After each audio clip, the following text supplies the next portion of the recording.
Oh, it's rolling. Yeah, it's rolling. Okay. So take 17. Welcome to Coffee Bomb episode 4. Akil, StarBoy, a Yes. digital entrepreneur, brother. How are you doing? Good. Thank you for taking the time. I apologize. You know, we've been missing each other. Yeah. I've been traveling and so on and so forth, and I know we've been trying to set aside some time. And then we keep beating each other randomly outside. And you know, that's sort of why I wanted to do a podcast, because I think you're a very interesting character. Thank you. You bring a lot to the table which people can benefit from. And this sort of gives me an avenue to learn from you. You know, when we can sit down with an individual, get to know the meat of them, you know. So thank you for doing this. Same for me. I appreciate I'm quite excited. I appreciate it, brother. Thank you for the feedback. Yeah. Normally at this part of the show, my brother Fahad brings in coffee. Oh, yeah. But now he's away for 1.5 years. Yeah. So Fahad, remember when you come back, and you have to come back. I don't want to hear you've got a girlfriend in UK and you want to get married. You're coming back to Kenya. We have to build a legacy together. I hope he keeps gaming there. I hope you know, if he does, I want him to take it to the next level. Yeah. But Vish, maybe you could just bring in the coffee replacements. Yes. So I know you're not a coffee guy, which, Yeah. by the way, I mean, come on, how can you not like coffee? I don't know, man. The taste, the Really? smell. And I was just talking Like to it Lee never- over here. You know, I've been getting migraines, and he's like, "How many cups of coffee do you have?" Lee's our trainer, Yeah. and our mutual friend. Yeah. I have 7 to 8 cups of coffee a day. Is that a lot? I take a lot of pre-workout. Man. The other day, I think I was on my 6th cup of coffee, and then I wanted to go to the gym at night, so I took a pre-workout, and I had heart palpitations. That is the biggest recipe for anxiety. Like that's Man. because it's people say like the human body can mostly take around 400 grams of caffeine a day. Oh yeah, So 6 cups of coffee, that's like 180 already. bro. It was to a point where, you know, where they could say you can start seeing sounds. Yeah. And it's just in that zone. It doesn't even make the workout great. Like Yeah. And the other thing is, I just landed, and it was a long flight, and I got back, and I was like, I need to head to the gym. I have to meet some certain criteria. So maybe it was a bit too much. But that being said, I'm happy being back in Kenya. Yeah. By the way, for those people that complain about Kenya, Yeah. you know, Kenya is this, hatuna infrastructure, our politicians are corrupt. You know what? Just take a 1-hour flight. Go to our neighboring countries. Yeah. You will appreciate Kenya. Yeah. I'm telling you, we are a superpower. I was in a recent East African country. I spent 8 hours in traffic. Standstill traffic. Have you ever had that? That's insane. And that country, they're very, how do I say, politically motivated. They're very pride. They're like, we can pass Kenya in the next 2 to 3 years. Unless a war happens in Kenya, see, that will happen. And that's very unlikely. But say, just take any East African community on that expressway and then send them across. Yeah. So what I will tell Kenyans is we can complain as much as we want. Just go to and visit our neighboring countries. But you know, this is all policy. We're reaping rewards that Kibaki put, like with us moving into digital with fiber, Yeah. like the whole career, every influencer, every creator, anyone who's in this industry, in this building, in this digital economy should thank that man, because telling you. whatever foundation and policies he put in place, Place. even infrastructure and roads with the thicker highway, like he almost led us into this path. Yes. I just hope the guys after just keep the energy. Yeah, I will say that, you know, as someone being born in Kenya, brought up here, what am I, 4th generation Kenyan?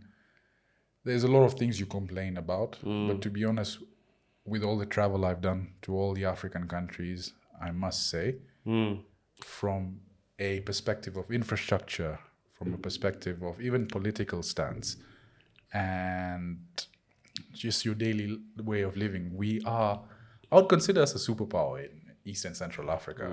Even in West Africa, we have so much that we should be proud of, and we should not complain, because it could be much worse. It's I true, will say. because technology leads all these things. Yes. And if you look at Kenya, even across the world, we are the only country that skipped credit cards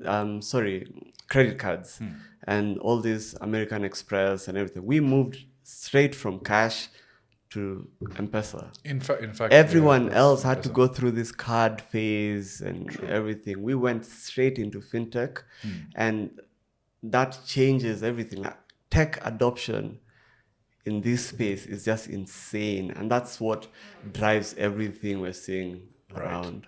I will say this to your point with M-Pesa. M-Pesa drastically changed how we spread the internet ecosystem and people going online. Exactly. Because traditionally, the way it would work is you would have city A connected with fiber, extending to city B, and then you have the mom and pop shops go online, banks, infrastructures, and everything. The fiber would get connected and people would go online. Then city B to city C to city D. But in Kenya, outside of city A, fiber infrastructure was very poor. But then M-Pesa ended up putting a phone in everyone's hand. Those phones turned out to be smartphones. Now you have a Maasai sitting in the Serengeti with 4G connection, living in a Manyata. However, he's on Facebook talking to his cousins. He's on WhatsApp.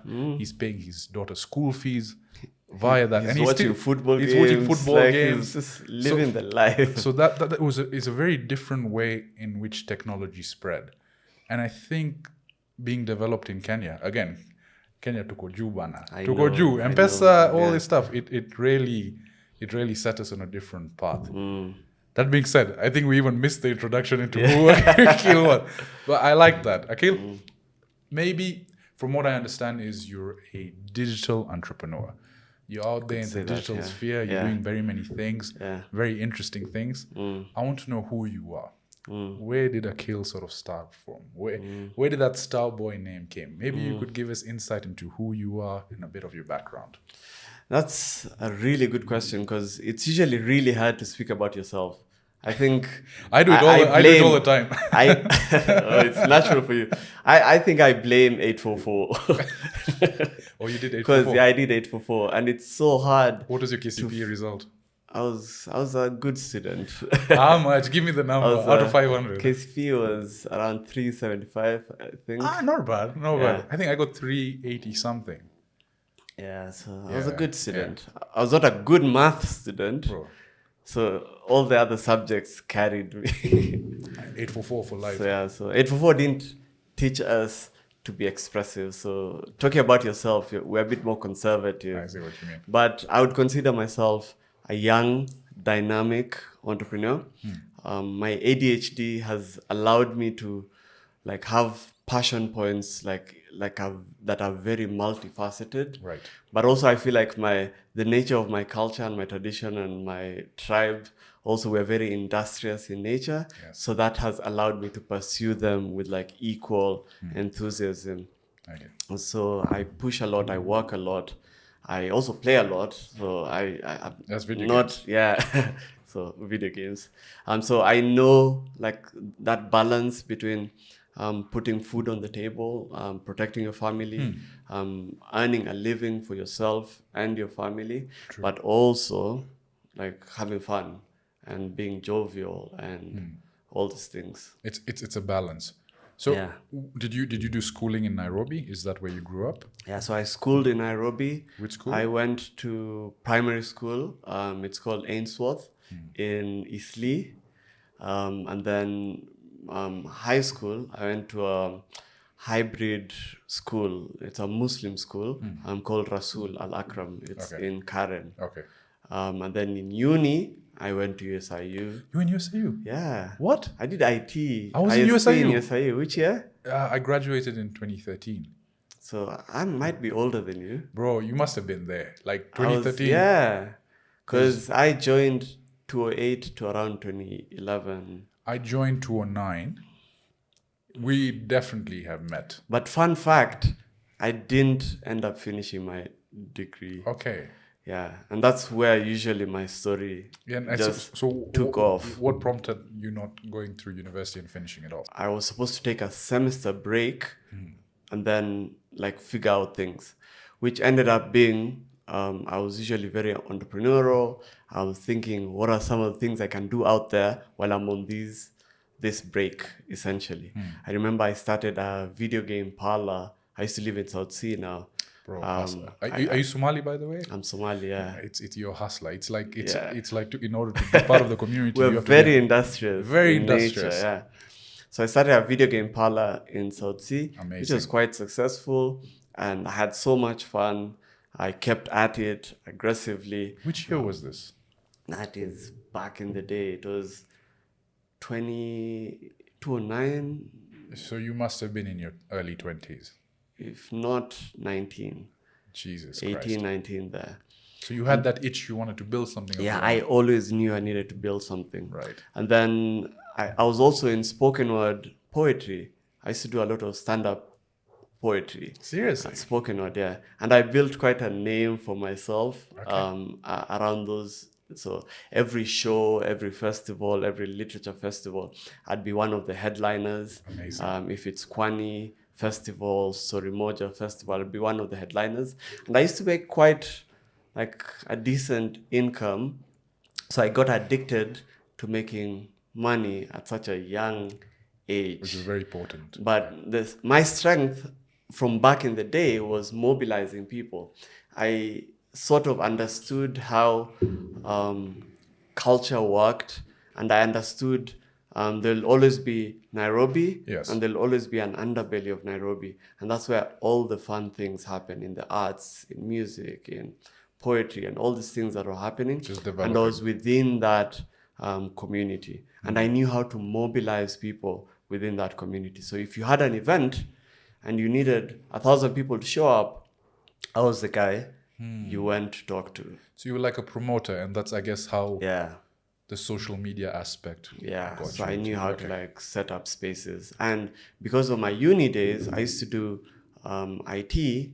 So I was good at developing websites. Right. So I develop a website, put it up together. I was good. I could do some basic design. Back then it was good. I wouldn't consider myself a good designer right now. So I would set up and create posters for all these events. And through that, I learned of a creative agency. I applied, got the job, and then sort of built my career within that space. I was there for like 2 years, and then the industrious Somali in me was just shouting, "You've learned enough. Maybe you could do this by yourself." Yeah. And at that time, I had my business partner. He's called Samo. We used to live in the same house, and I used to tell him, "I'm ready. We could start our own creative agency right now. I have all the pieces." And he kept on saying, "No, you need to learn more. You need to learn more. Just stay there for 1 more year." Then one day he found me home and I had quit. And that Sunday we had a pitch for our first client, which we were able to like And secure. How old were you then? I was 23, 10 and 24. Maybe on that, Akil. Even the beard, I started keeping the beard because I used to go to so many meetings. And people would say you're a kid, yeah? Yeah, because people love your ideas, but they don't trust their money with you. 100%. Even in sales, Yeah. I used to, when I started in this industry that I'm in, every time I would go for a meeting, same thing. They like the concept, but it's a kid pitching to them. And so I decided to grow my beard out, and there was a general change in reaction. It's completely 360. 360. So people are like, maybe he's a bit more mature. Yeah. So just a baby face. The beard really helped. Maybe a question. Okay. So as a Mwindi sitting on this side of the veil, but even with my African colleagues, when we look at the Somali men, we see them as industrious, money-making entrepreneurs. Is that something that stemmed from a culture? Because the question is, if you go around Nairobi today, all these buildings that are coming up, people are like, it's Somali men investing in this, Somali families investing in this. I mean, is it something that we don't know? What's the secret behind the culture?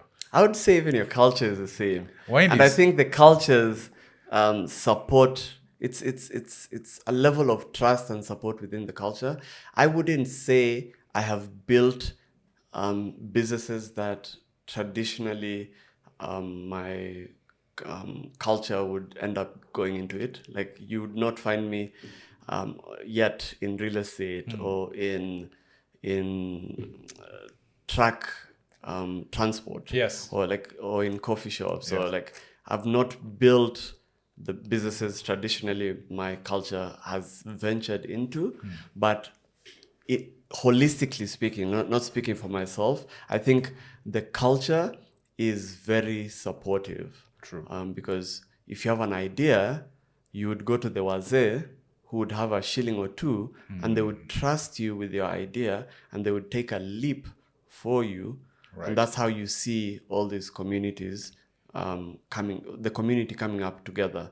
And that's why you're seeing so many. And also, the minute you build, the community exists as your first base of customers. Which is good. So you're building an apartment, Right. you need to sell 10. It's just 3 or 4 conversations Right. to sell the first 10 units. It's interesting that you mentioned that, because coming from a Indian background and the community that I'm part of, usually, I mean, we try and support each other, but for the vast majority, instead of lifting someone up to get to a higher step, we want to pull them down so we can get higher. We want to be the first. And what ends up happening is you just start trampling over each other. It's not a given for all Indian communities. We have different segments where different people support. Like, for example, if I look at the Hindu community, you look at all these temples. They provide free food on Tuesdays and Thursdays. They build community housing and they subsidize the rent. Within the Somali culture, what I've noticed is the first people you fall back on are always your family and community members, and they're always willing to support you. It's not the case with different cultural backgrounds, even in the African culture, even in the Windi culture. And I respect that a lot about the Somali community.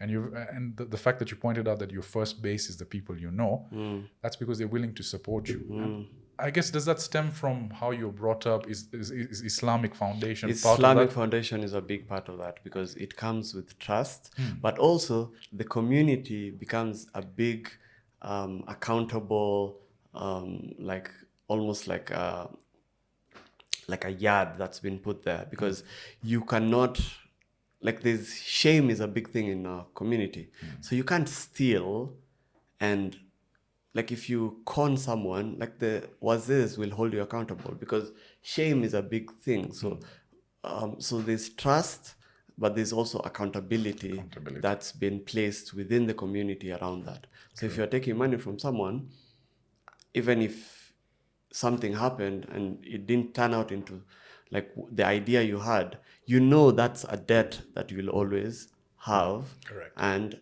the minute you're able to do it, you should be able to like repay. And there's also the foundation of Islam and trust and honesty that people rely on. A lot of these deals, if I tell you, don't even have contracts, you wouldn't trust me. Are you serious? Yeah.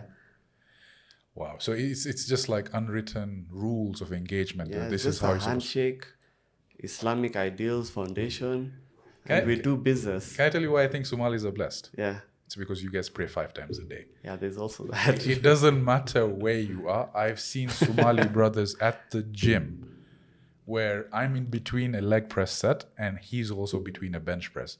When it's time for Isha, he will stop what he's doing. He will go to the side, put a mat and pray. Whether it's in the parking lot, whether it's during a movie at Westgate Mall, they will stop, they will go and pray. And I think that's why they're blessed. That is... The 5 times prayers are always matched. That is so accurate. You've seen that, yeah? That is and I think so that's why accurate. Somalis are, in general, very successful, is because they don't abandon God. I really admire that about them. I think so. Would you say you pray 5 times a day consistently? I do. There are challenges, but I do holistically, yeah. Also, I'm in a marriage that also holds me accountable. Oh, so you're married. Yeah, I'm married. How old were you when you got married? I was 28. So 28? it's 6 years. Would that be considered very late in your culture? No, so I've sort of operated across my career in like the periphery of the culture. Yeah. Just to be able, because I feel like it's a new age, it's a globalized world, and people need to be individualistic in their decision making. Yeah. So I feel like I got married when it was the right time. Okay. But I would see how it might be late for the culture. I mean, was if you don't mind me asking, was it arranged? Was it love at first sight? How did that come about? Fleet love. Like, Love at we first sight. spoke, dated, introduced families, and her family is great. My family adopted her really well. That's nice to hear. I mean, And I feel like I'm closer to her family and she's closer to my family. that's nice. So you both complement each other in a Yeah. certain way. And what would you say then, maybe on that marriage aspect, to folks like me who've turned 32 and their parents are pressuring them to get married? Would you say marriage is an advantage? Where in a world where people are saying, no, get your money first, get everything sorted out. It doesn't matter what age you are, whether you're 34, 35, take your time to find a partner. I know there's an Islamic principle which says the earlier you get married, the more risk you'll get, the more it's better, beneficial for you. What's your personal take on that? I feel like the world has evolved and cultures should evolve with the world. Because right now, the culture that existed back in the day and the culture that exists now is quite different. Correct. You're able to meet more people. Back then, they were not able. Our parents were not able to meet many people. Yeah. And I also think companionship and the relationship and understanding you develop with the person you end up marrying is as important as the marriage itself, because that is what is gonna allow you to rise above conflict, because in every relationship, any friendship, there's always been some level of you fight. And it's the ideals and the relationship and the friendship you build before that that allows you. So if you're able to find a way, because now you're meeting more people and you're meeting people who have higher standards of what they expect from a man, and you have standards of what you expect from a woman, and you're seeing more people, I feel like you're not late. You just meet the right person. I think that's it. Then get married. To be honest, I think the problem in this modern day and age is the Instagramification of relationships. Yes. What I mean by that is, you mentioned conflict. You're dating a girl, and at the slightest look at conflict, both parties will be like, I have different options in my DMs. Why do I need to tolerate for this? Whereas during our parents' time, you didn't have that. If there's conflict, you need to sit and address it. You need to face it. Whereas today, it's swipe left, swipe right. It's easy just to change the scenario. And I think that's what's maybe derailing relationships. For me, maybe that's the cause of it, but that's another podcast for us to talk about. That's another conversation for like another day. So how many years is it for you marriage-wise? So 6 years. We are approaching 6 years. MashaAllah. That's good. That's good, brother. Shukran. Would you consider her your best friend? Yes.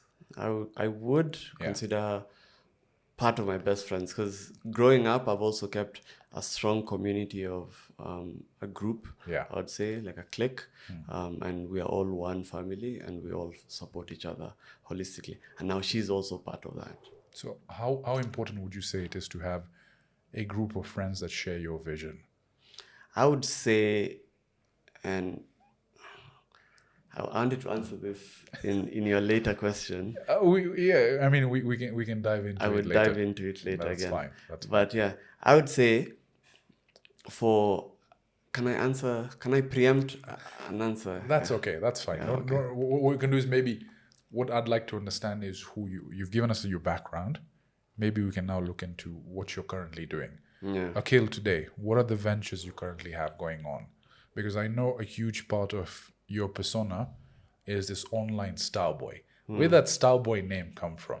I want to get an understanding of that. So I'll answer that in two parts. Yeah. So on one side, I've sort of created like a Chinese wall of some sort, because there's what I'm deeply passionate about. Yes. And I'm unfortunate I was born in the wrong era. Right now, like, younger people can build their careers in gaming. Correct. My dream from the onset, growing up, was always to be in the gaming industry. Bro. Bro, you and me both, man. Yeah. What was your first? Our time is... Our time, man. Online gaming. I understand what you mean. My first console was the Sega Genesis. Yeah. Tulikuwa pamoja. Yeah, like our time is just like I see guys I right don't now. think Vish and them have experienced playing a game where you can't save. You need to finish it from start to stop. Otherwise, you lose all progress. I know. Can you I'm sure their first console was like a PS2 or something. What was your first console? Bro, these ones are selling Mega Super The duck hunting ones. Yeah. Those are good. Yeah. But there are guys younger than Vish even right now who like the space is completely ripe for changed. them. I remember I used to dream. I used to love playing GTA. I used to have a Pentium 2 PC with like a CRT monitor. And I used to play GTA 3 and Vice City. And the dream was to grow up, be a developer, and build the first GTA for like Nairobi. And I could just imagine just driving through the city, causing all sorts of havoc and chaos. And that was a dream, but it wasn't a reality back then. So I knew for sure I wouldn't be able to build that into like a career with the resources and the opportunities that were in front of me. Correct. So I generally like kept it alive through my pastime, and I've been trying to like build up a gaming brand, and I call it StarBoy. I love that. I love that. So that I can keep the passion going alive. I see myself as a 6-year-old with a controller or a mouse and keyboard, just having the best time of my life. Yeah, man. I think that's where we sort of relate, in that I didn't experience online gaming till I was in my late teens. Yeah. And by then I felt maybe, in fact, I was in university. Maybe I was 21, 22. Yeah. When Zuku Fiber was rolling out. Yeah. And we had all these gaming options to play online now. And by then it was too late. And even then, those latency issues, like it wasn't fun. It wasn't fun. You get absolutely destroyed by this man. Arabian servers and South Africans, and it was so messed up. Yeah. I think local we used to do. I remember going to a friend's house.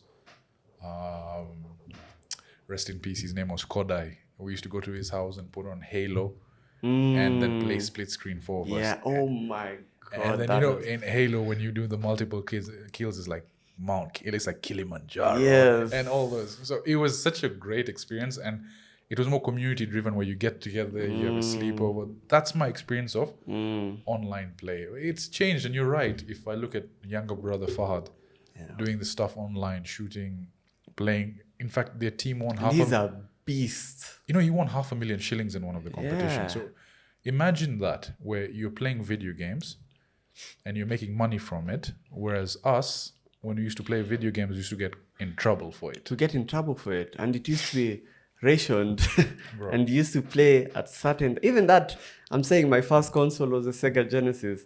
I can count how many times I played with it. Oh, man. Because it was kept like at the top of the cupboard there, and it was only taken out only during when it's holiday and it's Eid. Oh, and that's when like you bring friends over to play Super Mario or Sonic or Mortal Kombat back in the days. Oh, Vish, you will not have... I mean, I completely relate to that. January, Feb, March, your consoles are locked up. April holidays, they're given back to you, and then they're locked up again. That was a completely different... It's insane. But to be able to like also build a career, obviously the digital economy opened up itself really nicely. Right. For me, I was among the first people who saw opportunity. Our creative agency was initially very digital focused, right, and we were able to like transform so many brands and companies to this like multinational companies within this space, like the Chase Banks, the Mnets. Like we've done so many like great, like a lot of great work was done within that. So I closed the agency after running it. It was in operation for 10 years. I closed it in October. I sort of got burnt out And Fatigue. it's a lot of fatigue Okay. and redundancy. And also, I lost passion in building in the service industry. Right. I always believed I'm a kick-ass brand strategist, and I've been able to greatly influence and bring a lot of success with all the brands I've worked with over the last 13 years. I wanted to be in a position now that I'm building my own brands and my own products and putting them into the market. Correct. And that is what the second phase of my career right now Interesting. is what now it's gearing up to. So, I mean, would you say all this, the passion for being online, rebranding, would gaming have influenced sort of that part of doing something online, changing a lot of brands? What's the correlation with that? Or is it something just it's a passion project on the side? No, it's not. And so if you look at it, I'm trying to build in like 4 different areas right now. On one side, I've tapped into my Somali roots and I'm building with like able partners. We're Yes. building in the food industry. Interesting. So there's a company called Tasty Grubs, Okay. and we are launching different food and culinary experiences Okay. in the market. Our first brand is called Ayeyo. I've seen that. It's Somali, it's taken off really well. It's very popular. People love it. And as a test brand Yeah. in the market, it's done really well. So what kind of food do you do with Ayeyo? It's So Ayeyo. Ayeyo is Ayeyo, yeah. So Ayeyo means grandma Okay. in Somali. So I'm assuming the portion sizes are massive. It's insane, and Okay. the pricing is good. The quality is insane. Like Excellent. we've put in so much work to make sure like it's proper premium comfort food. Okay. And for a long time, within the delivery space, food and culinary experiences were split into fast food is for delivery and comfort dining experiences were left for the restaurants. Correct. We are trying to build comfort dining experiences and proper culinary experiences to come to your home, so that we make your home like Okay. the space So Ayeyo is is it a restaurant or is it purely online? purely online. So we have That's a interesting. kitchen and we're building other brands. So there'll be a fried chicken brand that we're building on top of that, that we're launching very soon, I think in a week or so. Sure. And we're also looking at other cuisines and different other culinary experiences. So by end of the year, we're going to have like 5 or 6 Purely culinary brands, purely online restaurant. completely. Maybe let's talk a bit about that. Yeah. That's a very different move from Yeah. traditional restaurants where you have the brick and mortar layer. Yeah. Is there a business sense? And the reason I'm asking this is because from a cost perspective, from a profitability perspective, what would you say is the difference between building an online kitchen versus a physical store? I think there's this concept of scalability of a scale. If you're building a brick and mortar restaurant right now, you have to look at various things. You have to look at cost of space, Correct. cost of decor, and the experience you're giving. And that cost keeps on changing because after a year, you have to upholster and renovate. Constantly. There's cost of waiters and giving your people who are coming to visit your place like a proper experience. Correct.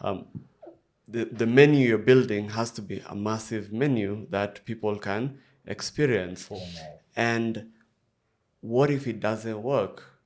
You have to close down the whole establishment. Like with COVID, physical aspect, like something can it's- just be thrown yeah. in. But what if like after 2 years, 3 years, it's not competitive? Someone built something shinier next to you, and now they've driven all. And that's through my experience, that's what I've seen with brick and mortar businesses within this service industry. Interesting. The alternative is building digital brands, and we are building off a company called Kitchens for You that has already built the real estate dark kitchens. So you come, they've fully equipped the kitchen, you just rent your place, come up with your food menu and concept. And I'm an expert in branding, obviously. So at the end of the day, you're building brands into the market, and they can be as playful as possible. You can do something for a year. Let's say we're bored with Ayeyo, we can just kill it and we would come up with something else. We could change menus every 3-4 months. And the post-COVID and through COVID, food delivery has been on a rise, and people understand that they are more comfortable at home. Some are working from home and they're ordering and all these things. And it's changed completely. so it's changed, and the market enabled itself. Like, I'll give you even like a good case study. The guy, is Kalinick, the ex-Uber boss. Yes. When he was ousted as CEO, guess what he built? It's a company called Cloud Kitchens, and it's exactly what Kitchens for You and Tasty Grubs are doing. Kitchens for You is a real estate. Right. Tasty Grubs is a brands. You know, that's actually a brilliant idea, because when I think about it on the surface, you have one kitchen, so that's a single capex investment, and that kitchen can be used to make 10 different menus. Yeah. But then you're not opening 10 different restaurants. Exactly. And your strength is digital marketing And branding. branding. So and out of those 10 advertising, digital restaurants, if 8 of them fail but 2 are success, you can then rebrand.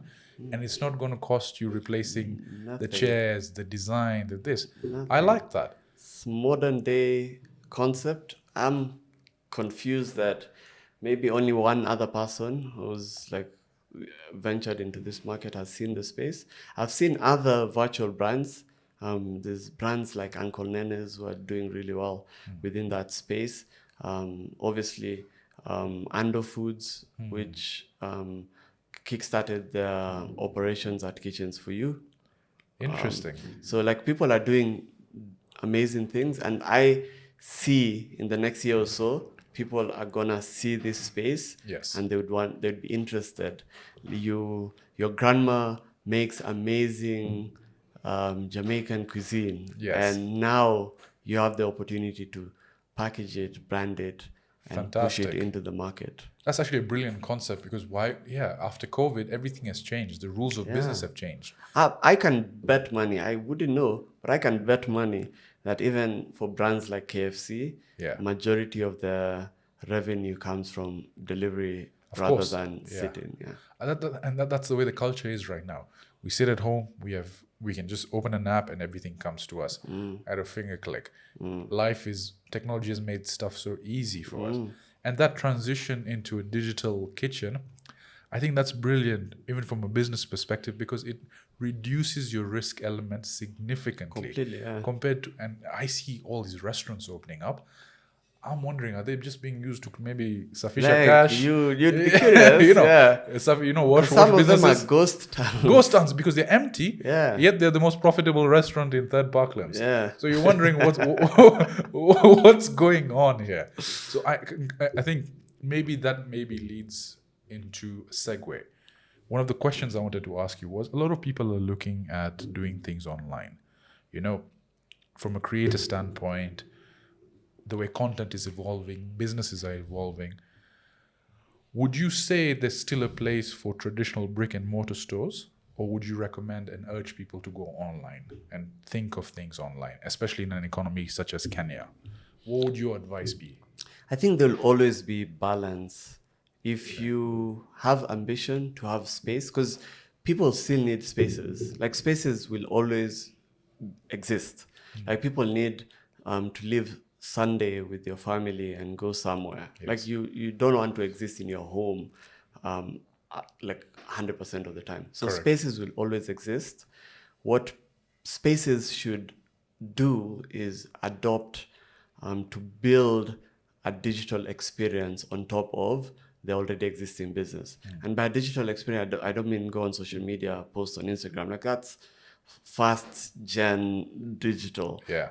Right now, you could build a whole e-commerce outfit on top of your business. You could digitize your entire product outfit. You would be able to understand a consumer from when they went on Google to when they purchased your product, and all that information and infrastructure exists for you to understand that space. Because the prize right now is that digital consumer, because a lot of the purchases and purchase decisions that are being made, even if they end up being offline, you went to a store to buy a TV, majority of your research was done online. Online, Yeah. correct. So the customer is a digital customer, and what businesses should do is just adopt themselves to understand Correct. and how this person thinks, where they exist, which generation do they come from, because different generations think differently. Correct. Young millennials, older millennials, because now you can't just slap 24 to 30.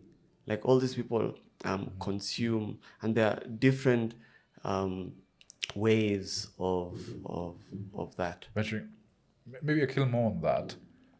So if I want to today start an online business as a Kenyan, are there certain platforms you'd recommend people to use, whether it's in drop shipping, maybe it's in fulfilling clothing orders or technology?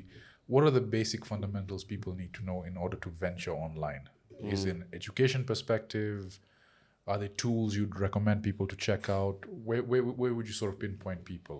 So I'd say a lot of businesses already exist now within these digital spaces, and what they've understood really well is sourcing their product and finding that customer on social media platforms. You'd see a lot of Instagram businesses that are really successful.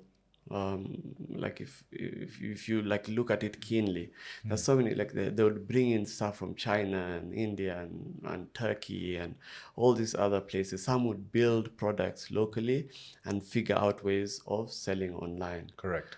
But you have to slap like another experience on top of that, just to have a way to be able to like understand that consumer better through data, through like understanding that whole customer research journey perspective, from like understanding that customer is almost 70% of your business. And I guess within those pockets of understanding the customer, that's where people can really thrive.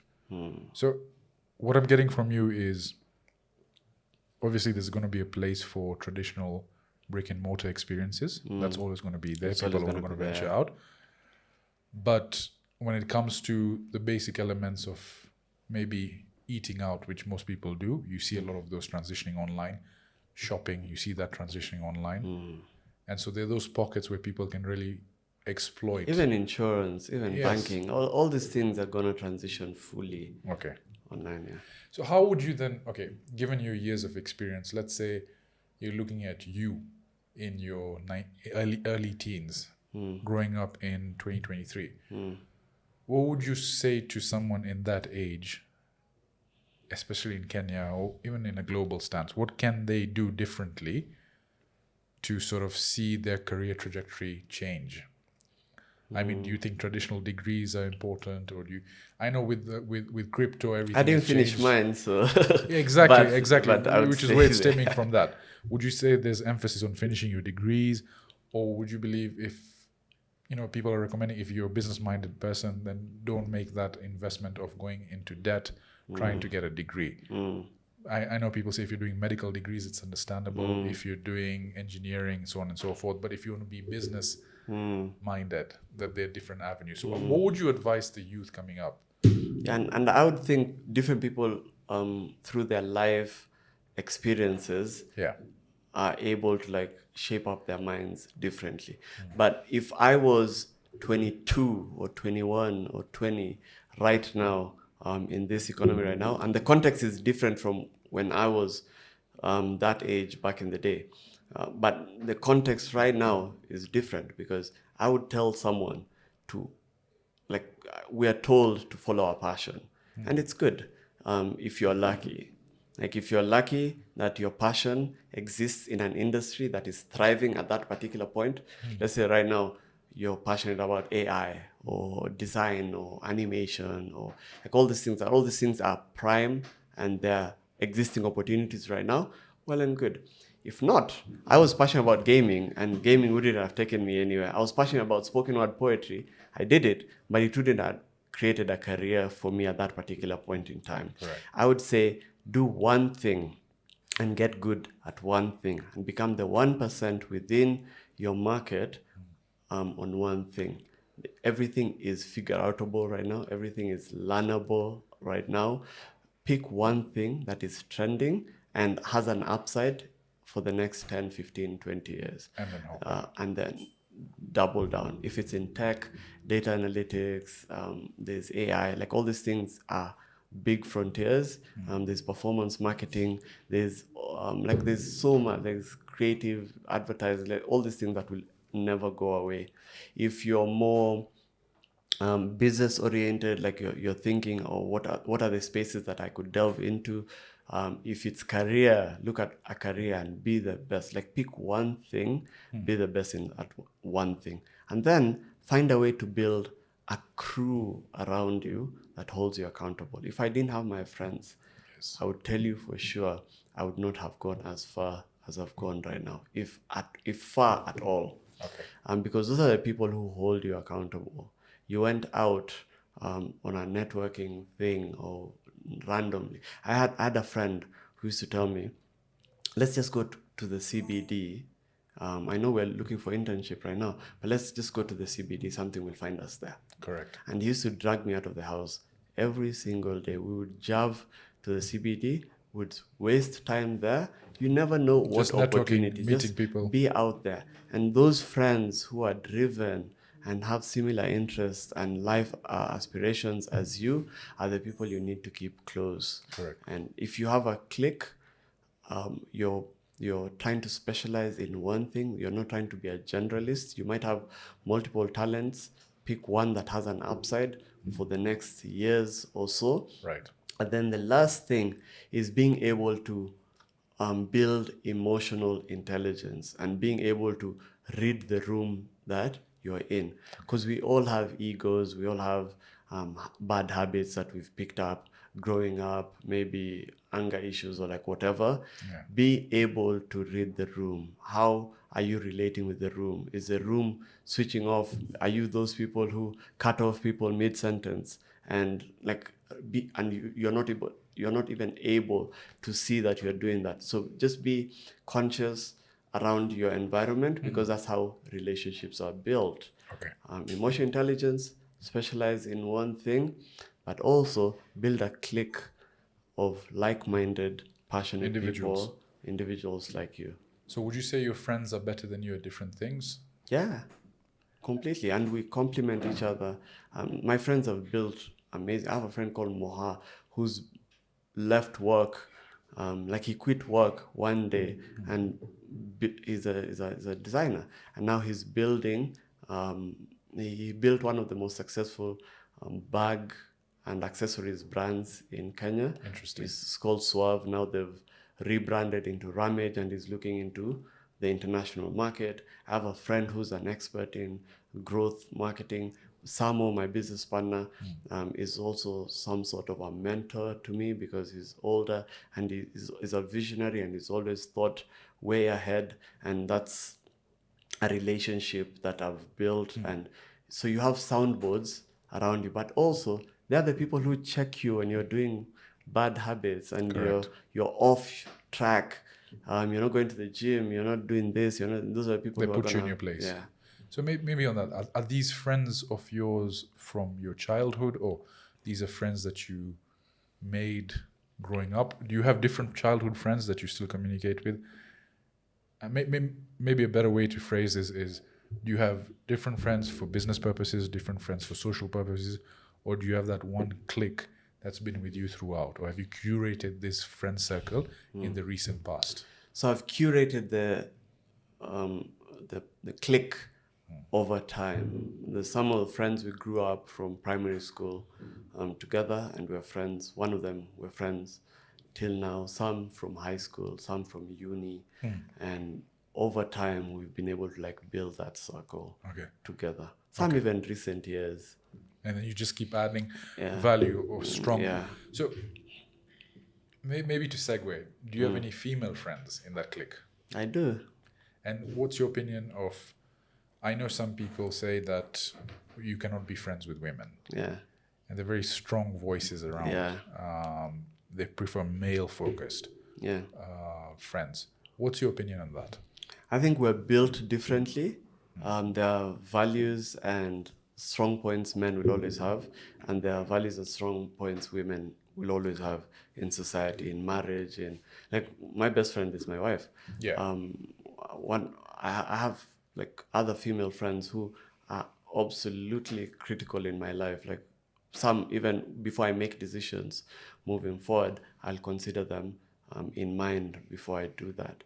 And they all have values. One of my old friends was one of the smartest people I know till now. She was number 6 in Kenya KCSE. Wow. She graduated USIU with a 4.0 GPA. Like brilliant minds. And what stops me from extracting value from relationships Correct. like those? Correct. So maybe, what would you say with the idols people are perpetuating, like Andrew Tate, very masculine, very dominant, male-centered, focused ideologies? What's your opinion on people like him? My opinion On is Andrew Tate. quite strong. Let's hear what you have to say about My Andrew Tate. opinion is quite strong. Can we edit this out? Can I approve what content goes up, what doesn't? Yeah, But I have a belief that, and I was interviewing a friend of mine called Mike Washira. Mike Washira, and he said patriarchy started back in the day in like villages when physically men would be able to hunt. And he said that, and maybe I might be paraphrasing and doing all this, that's but fine. it made sense when he spoke about it. And he was saying men used to hunt, and they'll come back because they're physically able to do that. They'll come back and bring that, and then the ladies, because these people are tired, would be able to like cook. Correct. And the structure made sense back in those days when you're physically stronger, you're able, and you're able to protect the village. Like when people go to war, like you're the one who's able to go to war. But right now things are different. Men would say they exist to protect women, but I saw a question the other day. What's the last woman you protected?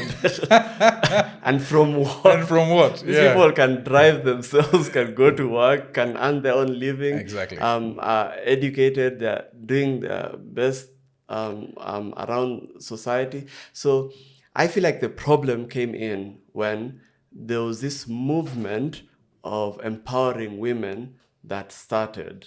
Yes. Which we should all, I believe, support. But it came at the expense of a movement to support the man's voice within this space. Because a lot of men grew up understanding patriarchy. Correct. And their space. Because even our religion says you're equal. Like it's like different values, different strengths, but at the core, every human being, whatever race, skin color, gender, everything, everyone is equal, right? And there was no space for the man's voice. And men, a lot of men, including the Andrew Tates and all these figures that exist, some even hide behind psychology. That old guy, I forgot his name. And they spew a lot of nonsense for me because it's very defensive. Like there's all this movement, then there's all these young guys who are lost because there's no voice telling them, okay, while this is happening, this is what you are and what you should grow into. Correct. And these people have taken advantage of lost minds and have created this space playing around with their insecurities to build. Like some of the things they say, they would hide a lot of sense in nonsense. Like hustle, like learn something, build a skill, make a living, all those things, do it. But like you're not someone's protector. Like I know what you mean. I guess with the way society is right now, there are a lot of conflicted thoughts and opinions. But also just to add that, my whole life has been shaped by women. Correct. My mom is a single mom. My dad passed on at an early age. I was 9 months, Allah Rahma. So my mom has been the strongest figure in my life to this point. When she went to the UK to make a living there, my grandma is the one who raised me. Okay. So women have been Huge strong part of your life. figures. They've been, you could argue that that protector, that masculine figure. So my opinion is quite strong on that topic, and I believe in it. And I also don't believe in the narrative that men should not be like should not show weakness. Correct. You should always, I believe, as a man, you should always find a solution to all of your problems. But health is health, whether it's physical or mental. You fall into depression. You'd maybe be in stress. Maybe you're sick. Maybe you ate something and you're Verstappening in the toilet. Like all these things can happen. Yeah. I believe in preventative care, in being proactive around your healthcare. I follow a psychologist. This is a psychiatrist or psychologist called Andrew Huberman. Yes. Who's one of the strong voices I like within this space. And they tell you things like wake up in the morning. First thing you do is just expose yourself to sunlight. Level up your cortisol levels. It changes your mood and energy across the day. Like do those small things so that you're proactive. But it's not like being depressed is like you can be like it's. You can it's take health. actions to get out of it. Yes, Correct. and also you can take actions to build a stronger mental fortitude, a stronger like physical fortitude.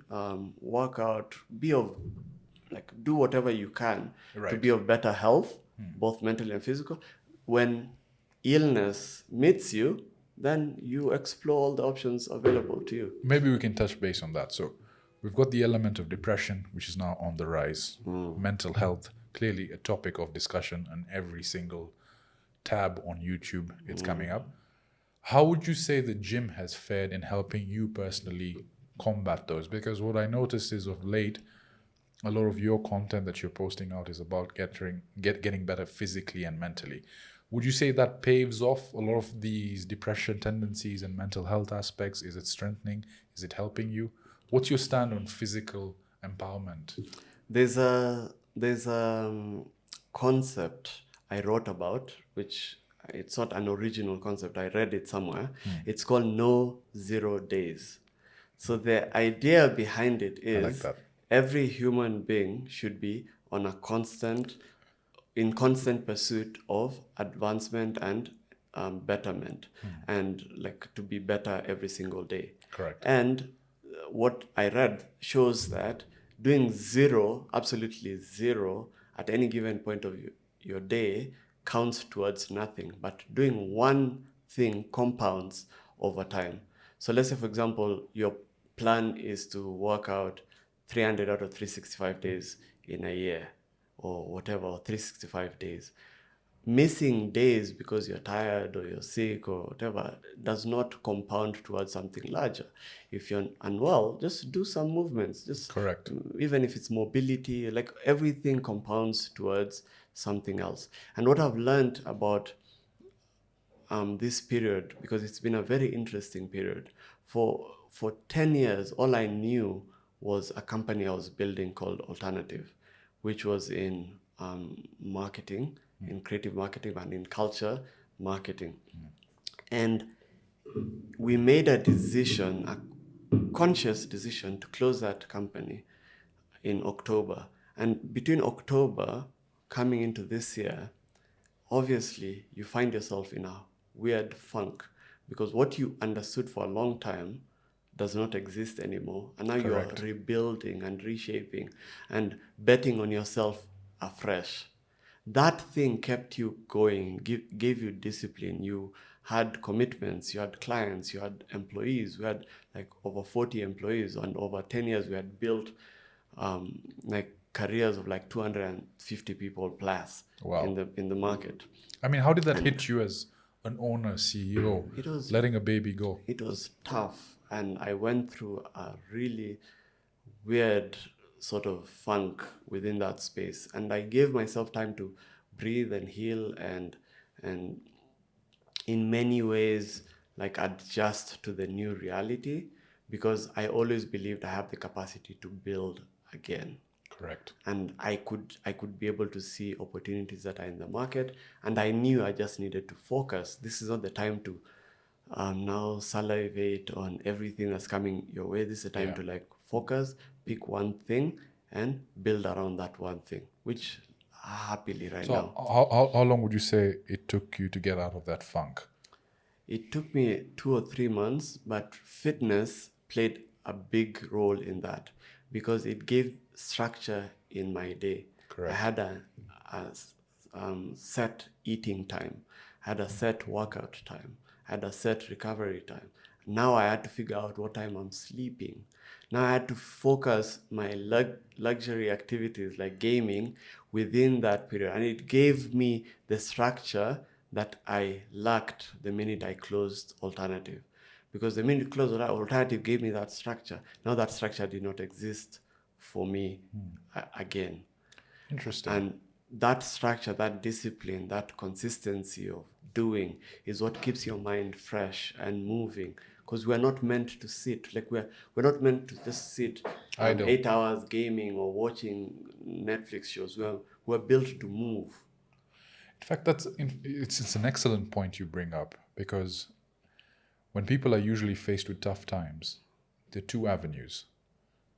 You escape or you face it. The escape is the Netflix, the Uber Eats, divulging in stuff, in porn, in this, in that. Yeah.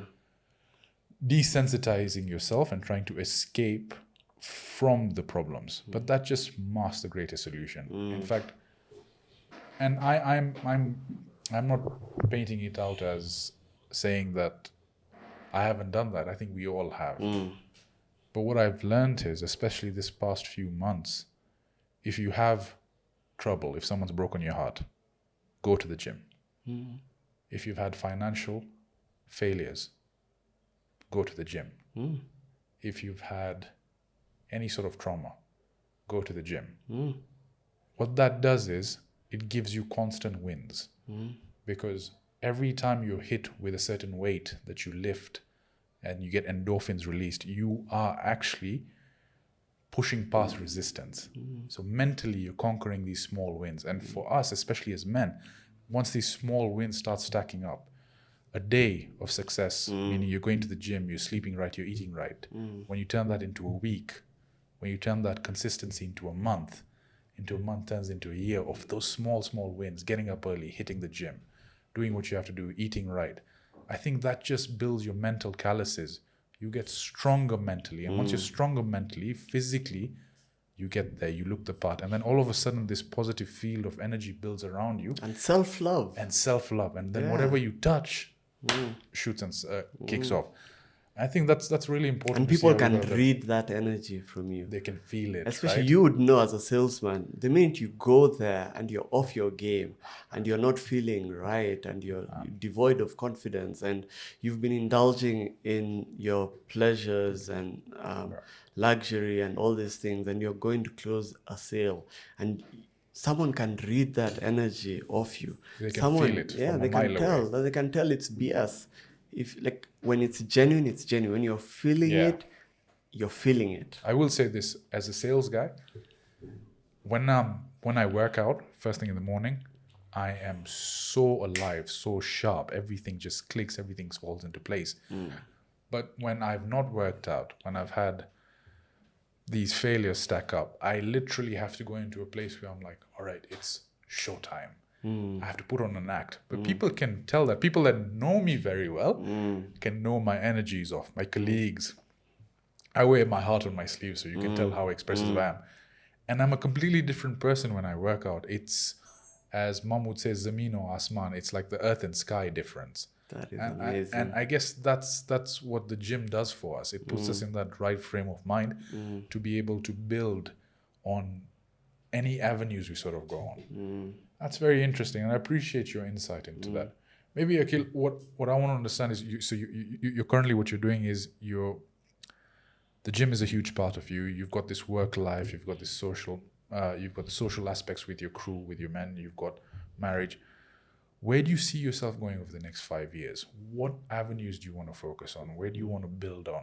Where is something that you feel your core focus should be on multiple avenues? The three things, two we've touched on Yes. already. But number one on that list is to make sure I've built enough financial stability for myself and my close people, like my family, wife, my mom, my friends. Just whoever's close to me should be taken care of. And that's a key part of what I'm working towards. Number two is physical and mental health, to make sure I'm in the best possible physical health, because in 5 years I'm going into my 40s. I want to go into my 40s. You don't with look strong by the way, you knees. look like in your 20s, man. I know, man. Like, it's facial deception. Like, look at my beard. I'm 32, and look at all No, the white. you actually do look young. It's the beards that confuse people. If I clean shave, you'll mistake me for a teen. I know. But I'm going into my 40s, so I need to make sure that I go there with good knees, good ankles, good hips. Like, I need to be able to move Yeah. properly, and good body weight and fat percentage and all those things. But I also want to be a really strong human being. I've not been strong my whole life, physically strong. I want to be able to outlift all my 40-year-old friends, including Lee, because Lee's a beast. we share years. In 5 years, I'm coming for him. But I want to be really strong by that Inshallah. period, inshallah. And then also I'm building to make sure that I'm mentally strong, and I'm doing so many habits during the day, and I'm picking habits along the way to make sure that I'm mentally strong. Okay. And then number three is I want to turn what for a long time has been a leisure passion into a business passion. And that's my gaming.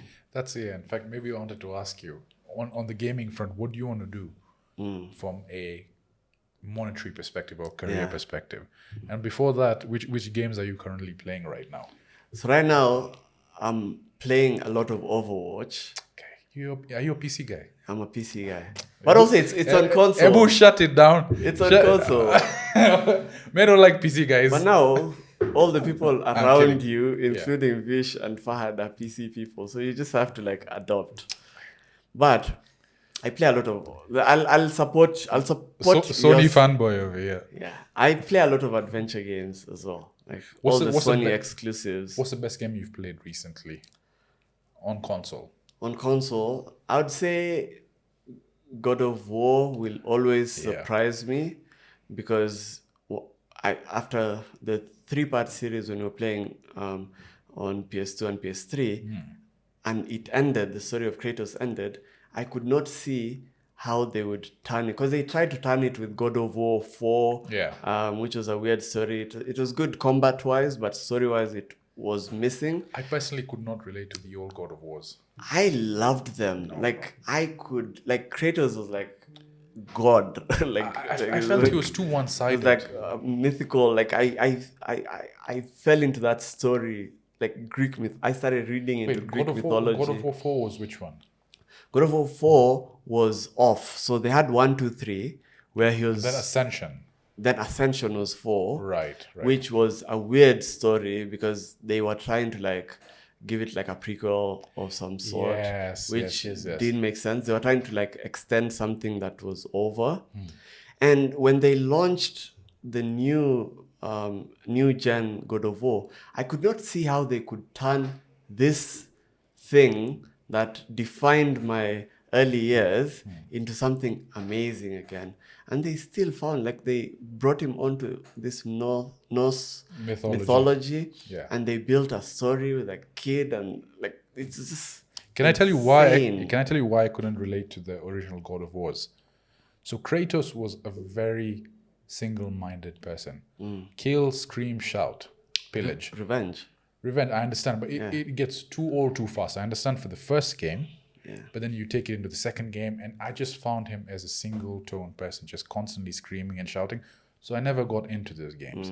Fast forward to what they did with the God of War re-release. They made him a dad. They gave him character. They made him more emotional, in the sense that he's still a hidden badass that you see snippets of at the start. But they were trying to humanize him, and then all of a sudden they take it to a 10, and the God of War comes out. And those moments for me were like, this is badass. So the first God of War, when you're playing, there's a moment where you see him shout at Atreus, Yeah. and the fury starts building up, but then it's curbed down. And then as you're exploring the opening region with Atreus, and then you face that first ogre, and then he's like, boy. So when that moment comes out and he gets the fury, there was the Spartan rage. Rage of Sparta. And you're like, what the hell is this? And it just goes to a 10 so quickly. The minute he got his blades of chaos. Oh my man, god. I was hyped. Bro, he was so... I was It went hyped. to a 10. I was insanely hyped. And people say they don't like gaming. Oh, bleep that out. Bleep it's that for out. children. Bleep that out. Yeah, all right. Seriously, that's what gaming does. It Yeah. really makes it to a point where you get so passionate about it. So maybe to understand, how would you want to define that as a career trajectory? So I didn't have the opportunity to be a pro gamer or like be a streamer within that space. But also even right now to be within that space, even with our infrastructure, in as much as it has improved, it's it's really hard because obviously the government does not understand it. The infrastructure has not been laid out. Right now I've seen like there's a gaming arcade that's formed that can promote that. They're called AfriGamer. Yes. Which I respect the investment put behind it. That's a lot of investment for an upside that is hard to like quantify right now. Yeah. I'm building a company called Thrive Africa, and I want Thrive Africa to be an organization that's able to pick and build that infrastructure for young esports gamers and streamers to be able to like create the infrastructure. Because of my relationships with a lot of brands out there, it's for me to be able to sell this vision to them.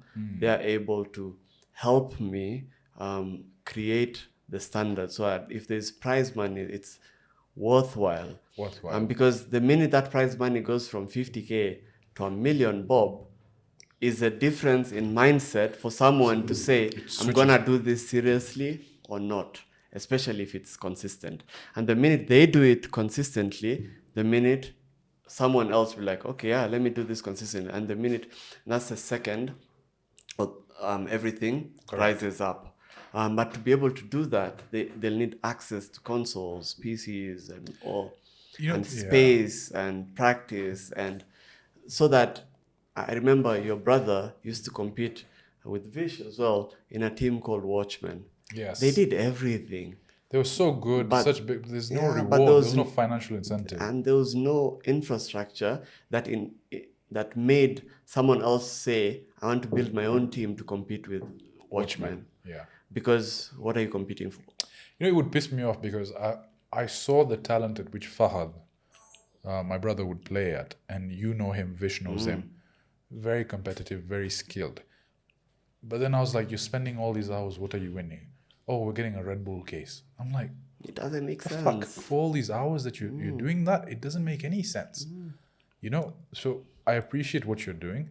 I think if someone can mold it into a way that tells people genuinely there is an avenue to make a career out of this, gaming will spread because the joy gaming brings to us, the passion we feel. And it's a multi-billion industry outside of Africa. Like, it's insane. Like, there are companies in Africa raising millions of dollars trying to solve for it. Yes. So, like, there's a tension that is growing. For a long time, creators, and the creator business that existed, a lot of the creators were very niched out. Were very generalized out. You're either comedy, lifestyle, or something else. Right now, the top creators in the world are gamers. Gaming. And you'd find someone in fitness. And even in fitness, there's different subcultures. There are people in calisthenics. There are people in CrossFit. There are people who are bodybuilders. There are people who are powerlifters. And all those are categories. I only follow bodybuilders. I don't follow calisthenics people. And there are creators. There's a creator I follow called JPG, and who's Filipino-American. He's amazing. And he's created a whole community around himself purely out of his passion point, which is to build size and muscle. Amazing. I think overall it's been a really insightful look into the digital ecosystem through your lenses. It's been very insightful to see where you think the future is, especially when it comes to the online kitchens. I think that's an avenue that people should really double down on and look into. Okay. And when they do and you want to talk to me, Yes, I have maybe information to share. Like, I'm happy to Yeah. speak because I believe spaces are there to be delved in, and the more people join an emerging concept, Yeah. the better it is for everyone. Correct. In fact, Akil, where can people find you? We'll link all your social handles in the description. Where's your go-to place where people can get in touch with you? So I have a Substack blog, which is Akil Ahmed. Okay. So I write a lot and I give a lot of my information and knowledge Amazing. there. All across social media, my handle is Akil Ahmed _ as well. And soon I will be teaching, because one of my passion points is also teaching. I feel like I've built a lot of knowledge and expertise in brand strategy and advertising. I understand how a brand can go from non-existent to part of the culture. Right. And I feel like I can share that knowledge. So over Amazing. the next few months, I'm also working. So you'll see. Inshallah. Inshallah. I think it's been very insightful for me, bro. I'm hoping to have you back on the podcast to talk about more of the stuff that you're venturing into. It would be a pleasure. It's been fascinating talking with you. Thank you for taking the time to come on. I really appreciate it, brother. Thank you so much. I had so much fun. Thanks so brother. much. I And it's a appreciate it. big pleasure. Likewise. Cheers, We need to get a workout in together. Yes. Yeah? I can join one of the Saturday sessions. Yes, for sure. We'll do something for sure. Yeah. Thanks, guys, for watching. This was Coffee Pop. See you in the next one.